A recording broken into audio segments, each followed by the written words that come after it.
Sasa kanisa, hapa ndio bado nilikuwa ninawaambianga ndoto ilikuwa imenileta. Uso den by the road. Ni wewe mchungaji. Niko na furaha sana. Unajua nipona? Mungu alikuwa amenitumia ndoto. Na wakati alikuwa amenitumia ndoto, alituma straight kwa Hisense Soap Kisumu. Sijui alikuwa amenituma exactly kwa hii televisheni. Unajua nipona? Kwa sababu nikinunua hii televisheni naipata na 45% discount. Ni mzuri ama si mzuri? Si mzuri.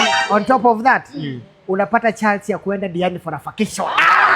Who is then by the road? Ni wewe pastor. Si mnakumbuka ile pesa yenye mlikwanga mmesema mtanishagia ya kwenda ya kuleta maji ya uokovu? Mombasa. Ya Mombasa. Hiyo msijari.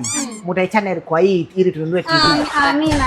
Itabidi tumetoa kidogo kidogo yenye Mungu ametubariki nayo. Hallelujah. Kwa sababu ni nini? Mungu anabariki mkono yenye imefanya nini? Imetoa. Unajua mimi favorite timu yangu ni Portugal. Amina. Pastor, niko na swali. Ni nini? Kwani sisi ndio tulikuwa tunatoa tena?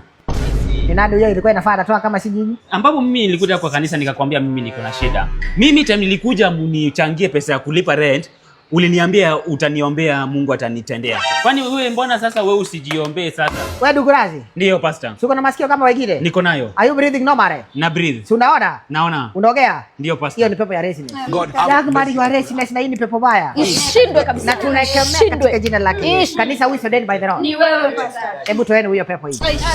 God have mercy upon us. Sasa si mnaweza toa hiyo kidogo kidogo tuone vile tunasoma televisheni. Yes daddy. Sister Felisha wewe. Wewe nakuona. Si utakwanga unakuja tunawatch televisheni pamoja? Ndio. Wakisko? Ndio. Nikisko? Ndio pastor.